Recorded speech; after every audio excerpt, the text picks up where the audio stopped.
Welcome to Beyond Death, where we examine near-death experiences from people that say they have died, visited the other side, and came back. Today's NDE comes to us from Carrie G, who tells how a prayer led to an encounter with Jesus that changed his whole religious belief system. Let's get into it. I was visiting a college friend's home in Kansas. My friend's name was Joe. His father, Bill, was a lieutenant colonel. Joe was a Southern Baptist, and I was an agnostic.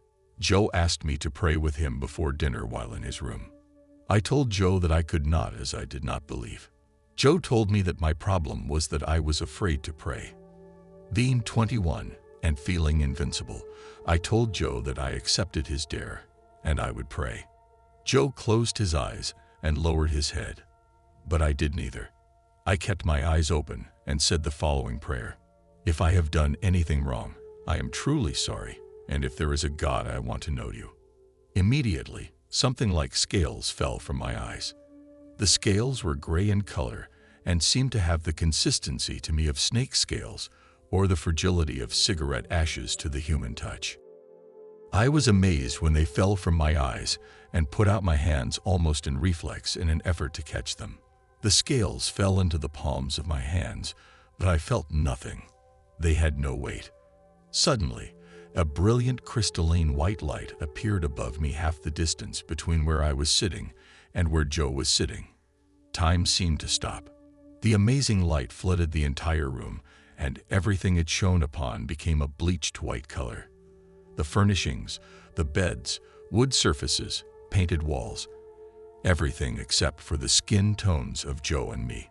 Our skin tones of our bodies and faces were unaffected. The light seemed infinitely bright, brighter than a million suns, but its light did not hurt my eyes. I could look into the light without pain. The light seemed to be surrounding a being that I could not see. The being was occupying space, but not space like we normally think of space. It seemed to be there and everywhere at the same time. The being seemed to possess a kind of infinite depth to itself. Immediately, a strong but gentle voice spoke to me from the light, a voice heard not with my ears but with my mind. The being of light said, "Carrie, I love you exactly the way you are." The funny thing was that when I heard that voice, I recognized it.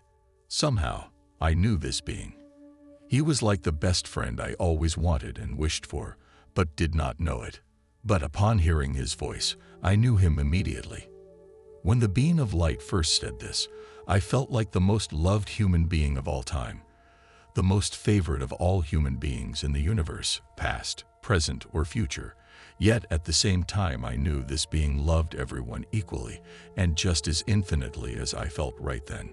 The being delighted in me and was completely focused on me. I was the center of its attention, yet somehow I knew everyone was at the center of its attention. When the being said those words to me, I knew it saw me as I was, faults and all, not just at that moment, but for all the moments of my life. I felt no shame, no judgment. In fact, it was so liberating to be known so perfectly, to be so wonderfully accepted, yet at the same time, not judged or condemned in the slightest way. I saw this encounter as my best chance to ask the being of light a question.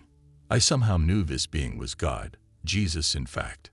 I had been struggling with homosexual thoughts since a teen and felt so ashamed, so I asked this being, "Is it all right to be gay?"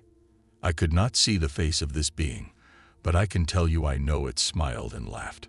It did not laugh at me. It seemed to enjoy the fact that I asked my question, as if it knew how hard it was for me to ask it and how earnestly I sought the answer. It looked at me with such love.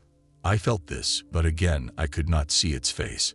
And then the loving being said, "Carrie, that is not the most important question." He said that with such gentleness. It clearly wanted to draw me into his life so that all my questions could be answered. Before I could ask, "What is the most important question?" it touched the top of my head. Again, I did not see this being touch me, but I know it did. When it touched my head, my whole body became translucent.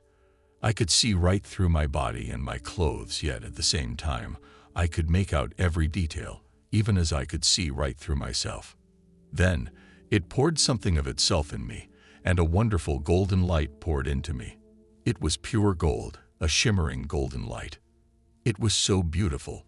It was not like any ordinary light, as this light was alive, with pure joy, peace, goodness, life.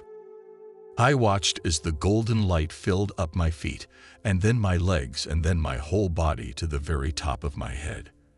At that eternal moment, I felt so alive, so free, so loved, so joyful that I no longer wanted to be on this earth. I realized that if I wanted to, I could will myself to leave my body and enter that wonderful light, becoming one with that being of light. And so I did will that I leave my body, but the light instantly disappeared.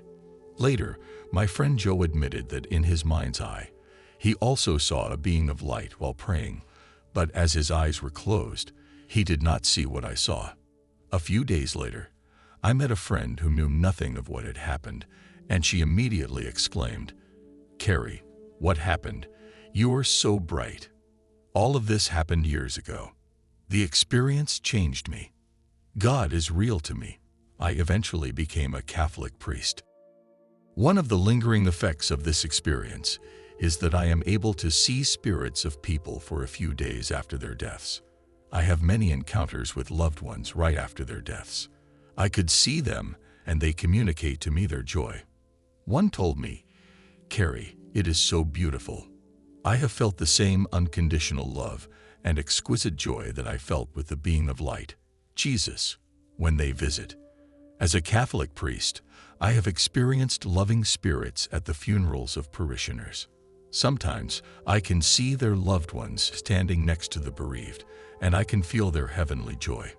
Consequently, I have no fear of death, as I know that this loving being of light is real. As I say, I know that this being of light is Jesus. If we only knew how loved we are by God, and that we are truly beings of love, meant to love and receive love. Notes from Beyond Death. I have included a link to Carrie's NDE in the description for anyone that wants to take the time to read the question and answer portion he included directly following his experience.